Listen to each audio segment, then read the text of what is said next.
Hey guys, this is Illusion Podfic, and today we're going to be reading A Golden Child Painted Red by Ezra129799. This is Chapter 3. What exactly do we do? He hasn't spoken a word. Hell, we aren't even meant to have him, Flash points out. They got the Red Hood when they were in Gotham, a place they aren't meant to be without explicit permission from Batman. They can't go up to Batman and go, "Hey, by the way, we stopped by in Gotham, your city, which you are very territorial over, and picked up that crime lord you mentioned once in passing." That's just not going to happen. They've had the Red Hood in holding for a few hours now, and they don't know what they're meant to do now that the Red Hood seems insistent that no words come out of his mouth. Jason.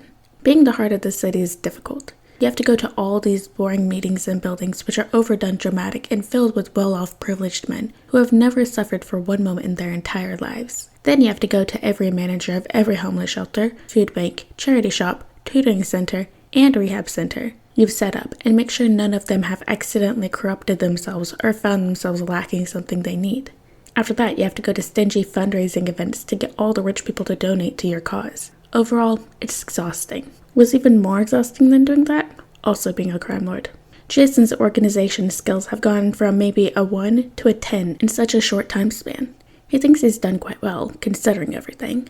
At least it's Friday, and Fridays mean family dinner, so his plans of making Red Hood look like a not homicidal murderer can be put in place. The drive to the manor is a long one. Well, it's half an hour, which is incredibly long if you're actively trying to not fall asleep. He's got music pouring out of the radio just loud enough to fight off sleep, but quiet enough to not worsen his already searing headache. The gates open in front of him as he pulls up to the wall that lines the most used part of the estate, which has already got a few cars parked up on the drive. Most of them were Bruce's, but one was Dick's, so Jason could potentially be the last to arrive.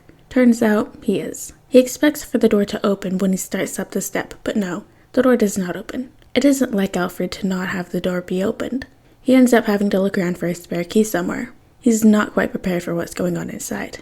Bruce. Where had he gone wrong? How had he not realized that he had been so openly favoring one of his children? It was as Dick is screaming in his face, eyes ferocious and wild with an anger that had clearly been held back for weeks, that Bruce realized that he had failed as a father. He had failed to see how his subconscious talk of Jason has affected his sons. Tim. Tim had never been very confrontational. That's just a fact of life. Tim lets himself get walked all over and never says anything, because then people might get rid of him. When all the shouting started, Tim had started crying. Not loud, obnoxious tears. The silent ones, which roll down your cheeks and drip down your jaw. The tears which no one would notice unless they're looking at them seep from your eyes and follow the curve of your face. Tim had always been someone who cries silently. It's easier to not upset your parents by making a fuss over when they yell at each other. It's easier to cover up that you've been crying if your face doesn't get all red and puffy. Being silent is always easier. Then Tim went into the second stage of being around yelling. Numbness. As Dick carried on yelling, Tim carried on looking at the floor. The tears had stopped, the noise had been muffled, and the floor seems miles away. It's not that Tim had never been confrontational. It's that he didn't like disappointing the people he cares about with his feelings. He's great at confronting criminals, just worse at confronting those he loves. Bruce has disappointment plastered all over his face. Tim never liked to disappoint. Bruce. When Dick had first started yelling at him, Bruce had yelled back. He had tried to make excuses for his behavior he hadn't even realized was happening.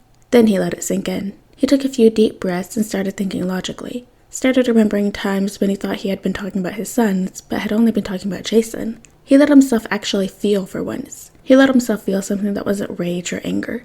He let the realization punch him in the jaw, and for once, he didn't throw a punch back. The disappointment in himself hit hard. He no longer tried to make excuses. He just let himself be screamed at for being so blind. For someone so observant, he had missed everything. But now he'll be looking. In fact, he won't just look. He'll see. Right now, what he sees is Dick being upset because of him. Alfred stood in the corner, probably to make sure everything didn't go haywire. Barbara sat looking shocked that someone had finally said it. And Tim, who looked like he was crying, or had been crying, and was now shutting down. Bruce, ever the man he was, analyzed the situation. Dick, he's an adult. Everyone in this room is an adult apart from Tim, which means that everyone in this room should be mature enough to realize that Tim comes first. Bruce pushed past his eldest, earning him a scoff, and crouched in front of Tim. Hey, Tim, sweetheart, are you okay? Bruce asked, trying to be as gentle as he could. If Bruce knew anything about Tim, it's that he always acts like a scared animal when put in difficult situations, so he was trying not to scare him. Empty eyes rise to look into his, the smallest of movements so saddening to see. I'm sorry, Bruce. I'm so sorry. Oh, sweetheart, you have nothing to be sorry for. I'm sorry. I'm sorry I compared all of you. I truly didn't mean it. If it ever happens again, tell me. I would never do it on purpose. I love you all equally. Jason. He wasn't sure what he just witnessed, but he's pretty sure it was Bruce. Emotionally constipated icon having feelings. He hadn't actually gone through the door, mostly because he'd heard his name about 17 times, but he did get close enough to overhear. Did he feel guilty? No, because Bruce should be proud of him. He's done a lot. Jason isn't responsible for Bruce's actions. Does he feel bad? Yes, of course. He feels bad for his siblings. Just because he doesn't feel guilty doesn't mean he can't sympathize with them. He's not a vile person just because he won't take responsibility for someone else's actions. The shouting is cut off, and Jason's breathing is now the loudest thing outside the room. Solution? Go inside the room. He pushes the door open, and as soon as he makes eye contact with Alfred, he is being pushed back into the hallway. Maybe it would be best if you helped me set up for dinner, Master Jason. So Alfred doesn't want him in the room. Or maybe thinks it's best that Jason doesn't go in there because the conversation was potentially about him. He doesn't think about what they're doing in there. He doesn't want to know. He's not stupid. He's heard something along the lines of, "You always compare us," after hearing his name aloud. He knows that the argument was probably about Bruce comparing everyone to him. Dick. It took a lot to get Tim to speak, laugh, smile, or really do anything. He was quiet. Well, Dick wouldn't say traumatized, but he was definitely going down that route. They had eventually gotten him to whisper a few words, and they made their way down to the dinner table. Jason, hey, hi. When did you get here? Dick asks. Oh, I got here a while back, but Alfie asked if I could help him set up the table. Tim. Everything was awkward. Everything was awkward, and it was all his fault. He tried to make himself as small as possible while eating, but he could feel every time someone looked up in worry or concern. It practically dug holes into his appetite. So, who has an interesting case? Jason asked, just trying to get the conversation going. The silence was chipping at their souls. Tim appreciated that Jason was trying to get people to talk, because the more people talk, the less they look at him, the less they worry about him. Red Hood has still managed to evade us, Bruce said. Evade us? We've barely gotten close to the guy. Hell, we've barely even seen him, Dick countered. Jason. He felt a bit bad, because they mentioned Red Hood all by themselves, and now he's feeling a bit like an evil mastermind trying to manipulate his family, which is not what he's doing, if you wanted to know.